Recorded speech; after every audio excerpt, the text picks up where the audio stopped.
Mais um Pod Pets no Pod Vivax para você. E hoje, uma convidada especial, doutora Cíntia Rosolém. Ela vai falar um pouquinho para a gente sobre o comportamento animal. Pode falar, doutora Cíntia, se apresente, fale como chegou, né, nesse novo conceito aí de comportamento animal, né? Pode falar. Muito bom dia, muito obrigada pelo convite. Muito legal estar aqui. Meu nome é Cíntia, mas eu sou conhecida como Doc. O pessoal fala assim, nossa, mas por que Doc? É de Doctor. Começou com a Mayara, que era uma aluna minha, me chamando de Doc para cima e para baixo, até que um dia eu cheguei numa instituição policial e eu fui apresentada como Doc. Que legal. Eu falei, bom, sou a Doc. E essa instituição policial era próximo lá de Caieiras, conforme a gente estava conversando um pouquinho. Franco da Rocha. Nos bastidores, tá bom?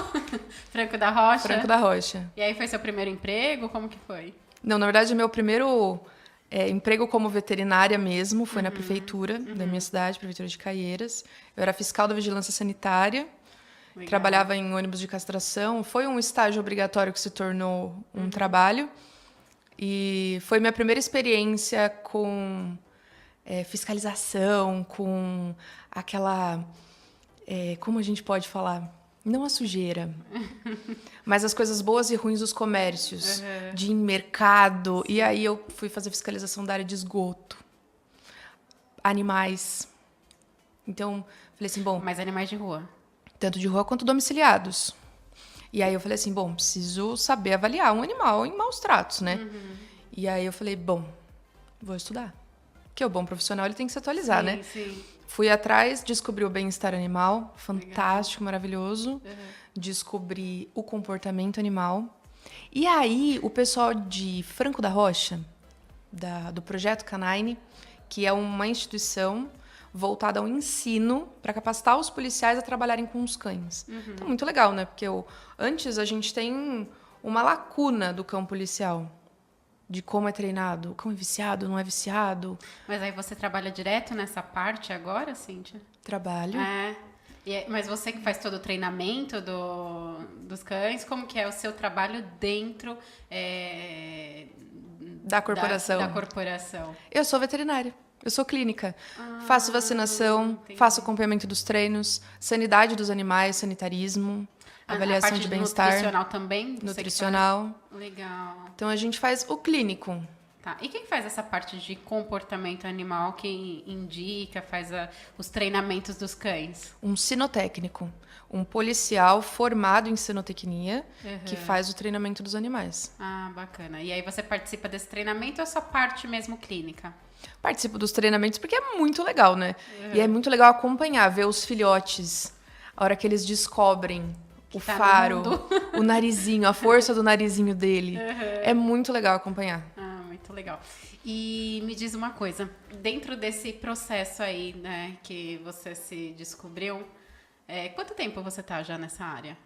De comportamento? Animal, Eu tenho 4 anos de formada. Estou há 3 anos nessa área. E não pensa em mudar? Eu sou dermato também. Ai, que legal! Mas o comportamento, ele tem meu coração. Vou trazer a doutora Cíntia para falar sobre dermatite, tá? Que é, né? Enfim, O voltando. Pode falar. A dica é hidratem seus pets. Foca nisso. Foca no foco. A gente estava falando sobre os cães policiais. Até um tempo atrás saiu uma notícia de um repórter falando que os cães eram viciados. Você lembra disso? Não lembro. Que os cães, eles cheiravam cocaína porque eles eram viciados em cocaína. Mentira. Eu já ia perguntar, acontece isso mesmo? Porque pra mim é novidade. Não, mentira. O cão nem tem contato. E como que é o método que eles utilizam para ensinar eles ir em busca de algo? Porque sempre é em busca de algo, né? Ou pessoas, né? Ou pessoas, ou armamento, entorpecente, sangue. Depende do que você quer que o cão encontre. Então, você treina para odor específico. E aí eles utilizam alguma substância para que eles tenham conhecimento ou não? Existem técnicas em que a gente usa, assim, mais antigas, que é o sopão. Então, mistura bastante coisa junto. E oferta para o animal junto com o brinquedo, mas o animal não tem contato, porque aquilo fica dentro do brinquedo. Então, ele brinca com aquele cheiro. Isso é uma técnica antiga. E hoje em dia a gente já tem uma técnica que é como se fosse um canudo de plástico que fica no mesmo ambiente, não em contato direto com o entorpecente. Ele pega o odor e aí o cão vai atrás disso. E esse mesmo método que eles utilizam para fazer o comportamento animal em busca da atividade mesmo policial, a gente consegue utilizar dentro de casa, por exemplo, para alguns que fazem xixi e cocô em lugares indevidos? Pode. É o condicionamento. Então você tem que fazer seu cão entender que se ele fizer no lugar certo, ele ganha uma coisa muito boa. E não necessariamente comida. Dá uma dica aí, como que a gente... Carinho. Doutora, fez no lugar certo? A gente faz uns carinhos nele, mas eles são safados, mas eles vão lá e não, mas carinho. Fez no lugar certo? Faz bastante festa. Fez no lugar errado? Não adianta querer bater. Ignora. Você não precisa retrucar, você não precisa gritar com o seu animal. Mas ele vai perceber quando você não retrucar com ele? Não... Ele está sendo ignorado. Esse é o método do pipi sim, pipi não? É o que funciona na minha casa. Outra forma mais fácil é a restrição. Então, o que a gente faz? Eu vou deixar o animal com um espaço curto. Por exemplo, eu tenho na minha casa um recuo de lavanderia. Eu vou deixar meu animal ali. Então, alimento e deixo lá. A partir do momento em que ele fizer as necessidades, eu dou liberdade para ele. Tá. Aí, no caso, por exemplo, eu posso colocar um tapete higiênico ali e aí ensinar ele nesse método, é isso? Isso. Restringindo o espaço. E aí, isso a gente tá falando de um filhote ou qualquer idade? Qualquer idade. O que a gente tem que tomar cuidado com o cão mais adulto é que alguns são muito espertos. A Ana tem a Ruana. A Ruana. A Ruana deixa ela louca. Por quê? O xixi da Ruana é comunicação. Ela fica indignada que o Vitor não dá atenção pra ela. Aí ela faz xixi no lugar errado. Por quê? Pra ela, a bronca não é nada. Ela é um cachorro que tem um histórico anterior. Então, uma bronca pra ela é indiferente. E como que você orientaria um público nesse perfil, por exemplo, que já veio de outras residências, né? Porque eles vêm que já tem um histórico. Já tem um histórico, já tem costumes, né, anteriores, na onde que eles ficaram residindo por um tempo, né? O que você orienta a fazer? Chamar um profissional. Porque cada indivíduo é muito único. Entendi. Então, tudo depende do histórico que o animal tem. Mas não tem nada que a gente possa fazer para adiantando, né? Que não precisa solicitar um profissional. O certo é solicitar um profissional. Eu sempre peço para pedir ajuda profissional, porque cada caso é muito individual. Então, a gente precisa avaliar primeiro casa, cão, família, para ver como que a gente vai lidar com o caso. Então, não tem muito receita de bolo em alguns casos. Agora, o cão que acabou de chegar na sua casa, que você quer que ele faça xixi no lugar certo, o primeiro momento em que ele chegar na sua casa, que ele tomar água, já leva ele no lugar que você quer que ele faça. Porque aí ele já vai fazer. Entendi. E aí você já premia, faz festa. Tá. Então você começa do primeiro dia. Biscoitinho. Pode dar biscoitinho, pode dar petisco, pode fazer festa. Esse é o método. E para cães que são agressivos, por exemplo, eu tenho um filhote, né? Não eu especificamente, mas uma situação aleatória. Eu tenho um filhote, ele cresceu comigo, se desenvolveu comigo e ele se tornou agressivo. Existe uma maneira que eu possa também controlar essa agressividade dele? A gente precisa ver o que causou essa agressividade. Eu nunca peço Não tem a parte de temperamento, desculpa te cortar, mas não tem a parte de temperamento do próprio animal? Isso conta muito. Muito mesmo. A gente precisa ver o que esse animal passou, qual é a linhagem desse animal. Vamos pegar um animal que o pessoal tem muito preconceito, pitbull. O pessoal tem muito preconceito. Sim. Tem gente que vê um pitbull e atravessa a rua. Esse animal, ele fica bravo muito mais fácil do que outras raças. Mas uma raça que ninguém dá bola e é extremamente agressiva é Golden Retriever. Golden? Assim? Mó fofinho! Eu atendo Goldens extremamente bravos. extremamente bravos. Eu não imagino um Golden mordendo. Ah, mas eu te apresento. É sério? Tem um paciente nosso que eu preciso ir na casa dele com um adestrador comigo para segurar e fazer vacina. Nossa, e ele é grandão. É um Golden padrão, tamanho normal. E, Animal grande. e tem também o Show. Show tem... Dizem, né, que o show, quando ele começa a lamber muito a sua mão, é nesse momento que ele vai morder. Ai, carninha fresca. Ele vai... Será que ele tá pensando nisso? A gente brinca que é bater ponto. É tipo assim, vou te morder só pra você ver do que eu sou capaz. Mas eles são meio sistemáticos, né? Na verdade, por exemplo, já aconteceu comigo, inclusive no pet. Eu fui pegar o Thor pra colocar na banheira, né? Pra gente começar o processo de banho. E ele veio e do nada abocanhou minha barriga. E tem outros shows também que frequenta lá, mas que são extremamente dóceis. Eles não têm essa agressividade. Mas fala que é instinto animal mesmo, né? Que é da própria raça que eles têm essa bipolaridade. Uma hora ele te ama, outra hora ele te odeia. E ele é assim, do nada virou e me mordeu. E ele é bonzinho. No chão a gente brinca com ele, normal. Quando menos esperamos, ele virou e deu aquela mordida. Mas é porque realmente ele não gosta de banho, né? E aí em outros pet shop que ele já ia, utilizavam vacinas, enfim. Vacinas não. Anestésico. Anestésico. Pra poder Meu dar Deus. o banho nele, E aí, no pet sempre deixei bem claro que é extremamente humanizado, né, o tratamento, e a gente não utiliza esse método. E aí a gente foi tentando. E nem focinheira a gente utiliza no pet. Justamente porque a gente tenta ganhar a confiança deles e quando ganha também, deixa a gente colocar eles de ponta cabeça. Falando um pouquinho de ciência, né, que você tem esse conhecimento.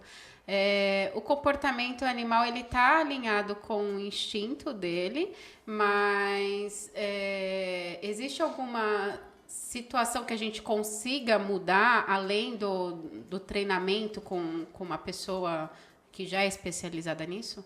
Você diz o público ou você diz o veterinário? O público. A gente sempre consegue condicionar o nosso animal ao que a gente quer na nossa casa. Tudo depende da nossa rotina, do que a gente vai prestar atenção ou não no animal. Então, por exemplo, não adianta nada eu achar muito legal que meu animal... Por exemplo, eu tenho um Dachshund que ele fica de pé. Ele veio com essa skill. Eu acho muito legal que ele fica de pé. Mas se eu começar a ignorar isso, ele vai parar de fazer. Então, tem muito do prestar atenção ou não do que meu animal faz, do condicionamento que eu aplico ou ignoro. Então, tem bastante coisa que a gente pode fazer em casa. Mas é tudo isso dessa questão de ignorar que é o suficiente para eles pararem de fazer. O que eu mais quero é ficar perto de você e ter a sua atenção. Eu nunca vou falar, enrola um jornal e bate no bumbum. Grita com ele. Ó, tem eu ouvi uma vez que você não precisa bater, que é só você vir com a sua mão rápido, assim, sem bater. Que já é... Eu nunca vou falar pra você fazer isso. Então, o ignorar, pra mim, é o melhor. Porque o cachorro ele vai ficar se perguntando. Ué, o que eu fiz? Por que ele não tá mexendo comigo? Porque ele quer a sua atenção. Entendi. Mas, por exemplo, ele acabou de executar a ação que eu não gostaria que ele executasse dentro do meu ambiente. Mas pra ele é normal, ele não tá nem prestando atenção em você. Ele vai ver que você tá ignorando, por exemplo, você sentando num sofá e ele continuando fazendo ação? Se ele continuar fazendo ação, você precisa de uma palavra de negação, tá? O ignorar, ele conta quando o animal vem buscar você. Então, fez xixi, vou buscar, porque eu ganho carinho quando eu faço xixi. Então, o filhote chegou em casa, fez xixi no lugar certo, você ganhou carinho. Ótimo. Entendi. Aí ele fez de novo, ele vai correr em você, tipo assim... E aí, cadê meu carinho? E quanto tempo de negação a gente tem que apresentar ele? Não é muito tempo. São, assim, minutinhos de ignorar, tá? Só para ele entender. Mas você tinha falado do caso do cão que tá fazendo ação. Para isso, é mais fácil você, logo cedo, já ensinar o animal, quando ele chega na sua casa, uma palavra de negativo. Não adianta você gritar com o seu cachorro usando o nome dele.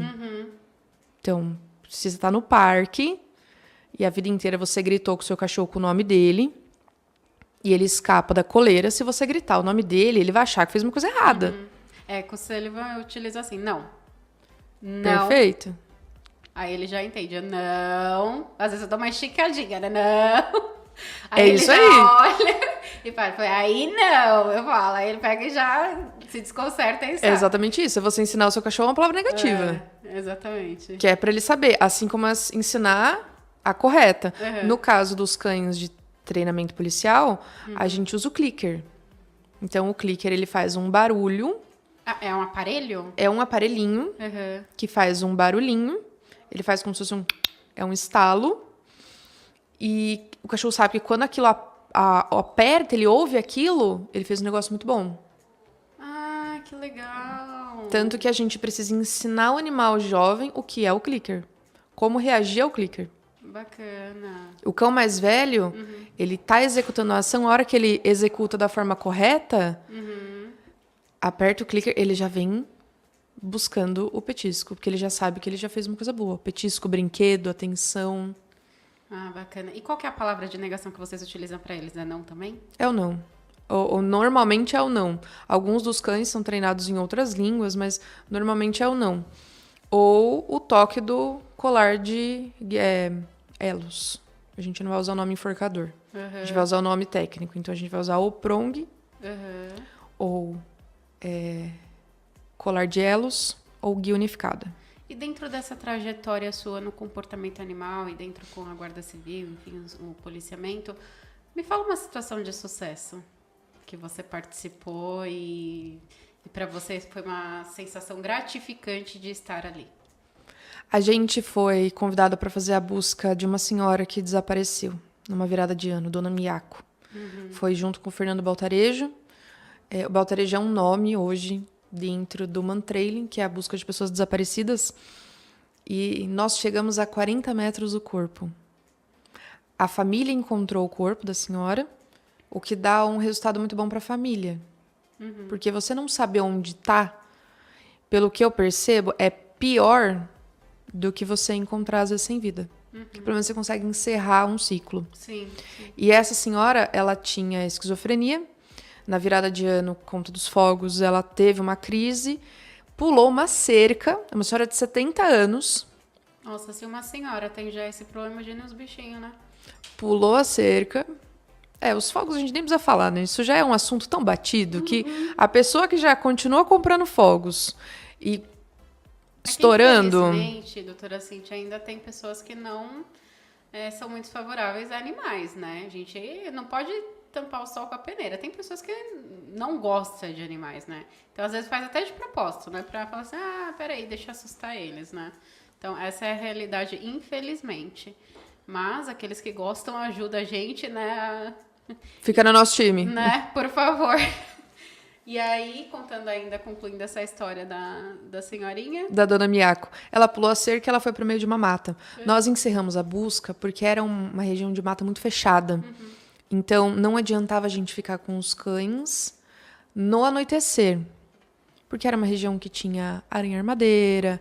Então, nessa hora, eu viro pro Fernando e falo, Fê, chega, vamos tirar, amanhã a gente volta.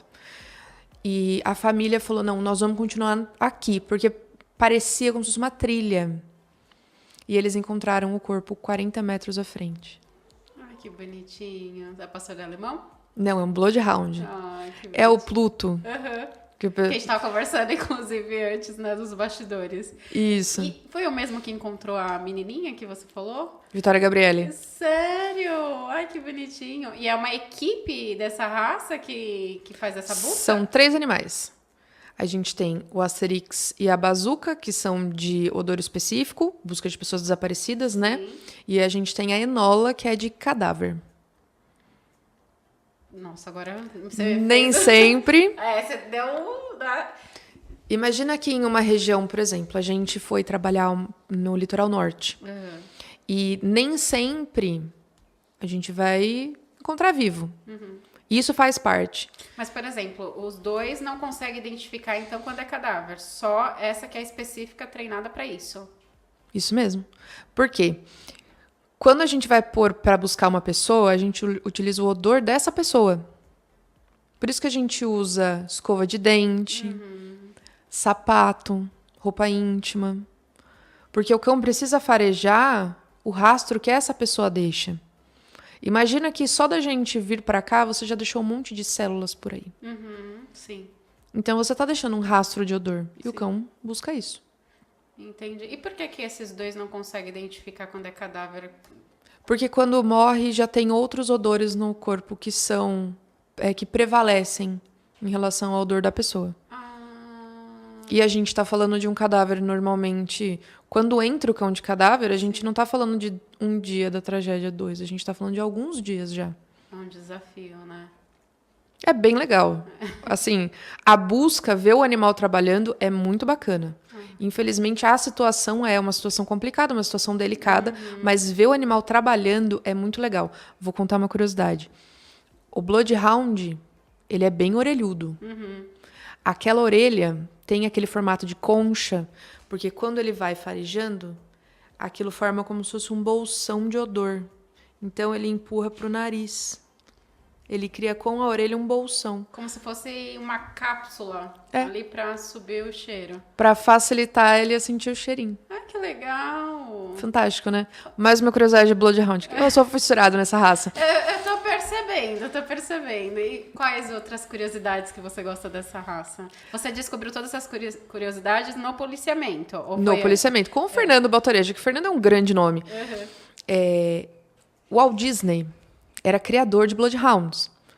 E se você ficar aí de lição de casa, o pessoal que está assistindo, procurem nos filmes da Disney. Todos têm Bloodhounds. Em algum momento eles aparecem. O cão que levou os 101 dálmatas para casa é um Bloodhound. O cão que faz a guarda do castelo do príncipe da Ariel é um Bloodhound. O Pluto é um Bloodhound, assim como o Pateta. Eles aparecem em vários filmes. Começa a procurar em casa. Então é a melhor raça. Tá puxando muito o saco, hein? Eu sou suspeita porque, para mim, o cão de Santo Humberto, ele tá entre pessoas e cães. Ele é um cachorro muito diferente. Quando você começa a trabalhar com o Bloodhound, você percebe que ele tem uma conexão com um ser humano muito diferente. Vou te falar, eu tenho síndrome do pânico. E quando eu chegava que eu não estava bem, a Bazuca nunca foi treinada para cão de suporte psicológico. Mas quando eu não estava bem, eu gostava de sentar no chão e ela botava a pata dela na minha cabeça. E ficava comigo ali assim. Orando. Não sei. Não sei o que se passava na cabeça. Mas te dando suporte, né? Por mais que não foi treinada para isso, eu acho que eles entendem e sentem. Eu acredito em sexto sentido. Eu acho não, né? Até tava conversando no podcast anterior e até com o meu professor,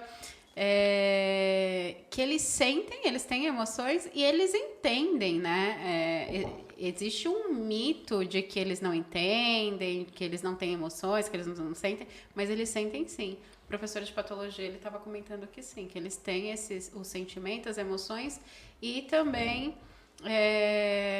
eles entendem o que a gente está falando o tempo todo. São seres sencientes. Já foram considerados seres sencientes. Quem nega isso... Então, e aí eu até perguntei para ele, falei, professor, da onde que veio essa situação de que eles não entendem, né? E aí ele explicou um pouquinho que o ser humano, na época, né, que queria ser o melhor entre as raças animais, né? Então, queria menosprezar qualquer outro tipo de animal, né? Então, enfim, aí é um tema para o próximo episódio. Agora, falando um pouquinho de dentro de casa, doutora Cíntia, qual animal, qual raça específica que você aconselharia para ser um suporte emocional?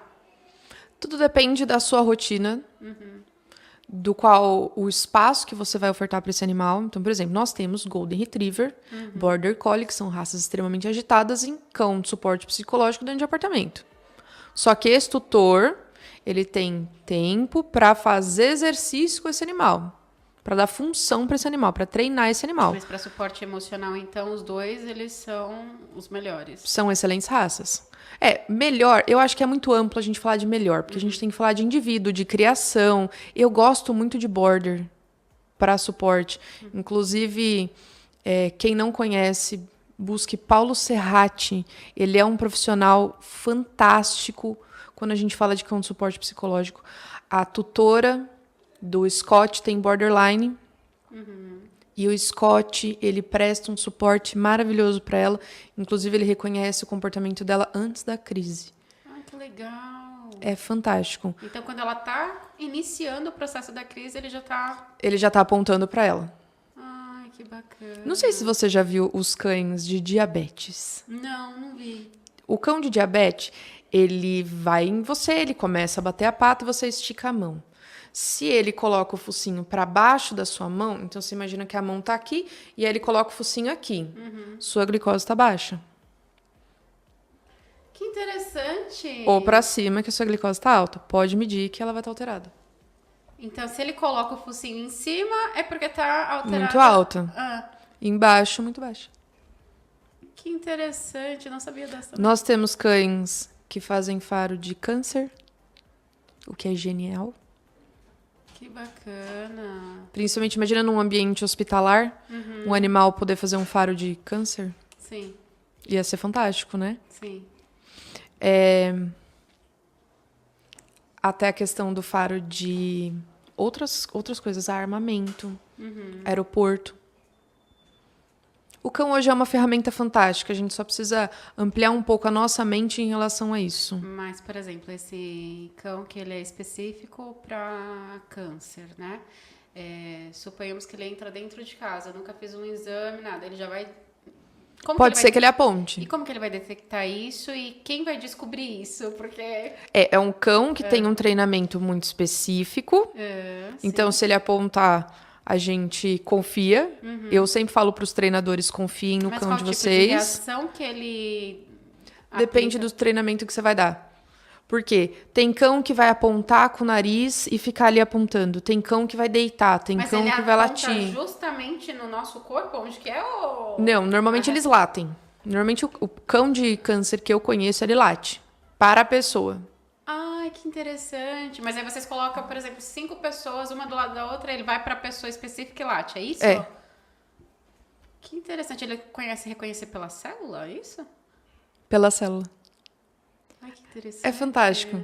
Trabalhar com um animal que tem o faro muito aguçado é que a gente subestima os animais que a gente tem em casa. Mas, por exemplo, o Dachshund, tenho certeza que tem muita gente em casa que vai falar que tem Dachshund. Gente, é pra um quem cão não caçador. sabe, o Dachshund é o linguicinha, a salsichinha, né? Isso. Que algumas pessoas não sabem, é Dachshund, tá? E não se fala Dachshund. A gente fala de popular. Sim. A pronúncia é Dachshund.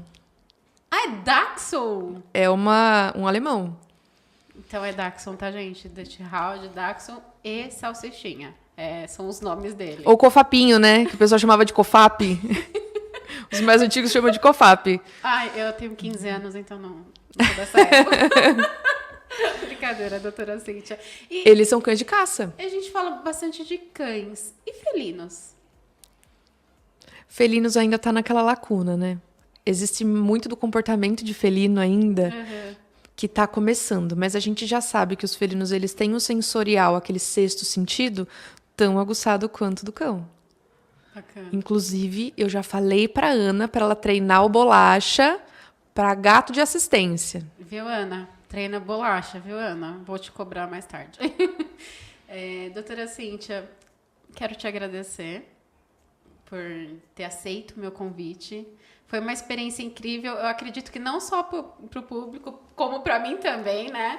Desculpa, gente, eu vou conversar mais com elas, né? E eu quero que você deixe uma dica especial para os tutores de casa com os seus animais e o comportamento animal. Qual dica que você daria principal para eles ter dentro de casa com os seus animais? Entendam que o cão de vocês, o gato, não é um brinquedo. É um ser senciente, é um ser emocional e é um ser instintivo. Ele segue os instintos dele. Então, a gente não pode cobrar do nosso animal que ele seja uma pessoa. É lindo eu colocar sapatinho, roupinha e um monte de coisa. Mas não é natural dele. Então, Por isso que eles detestam, inclusive. entendam que o que vocês têm é um pedacinho da floresta dentro de casa. Legal. E respeitem isso. Muito bacana. Doutora Cíntia, mais uma vez, muito obrigada. Eu adorei nosso bate-papo. E vocês fiquem ligados que eu vou trazer ainda a doutora Cíntia, tá convidada mais uma vez, para falar sobre dermatite, porque é um assunto que é bem polêmico, né? Você aceita o meu convite, doutora Cíntia, mais uma Sem vez? dúvida. Bora pro próximo.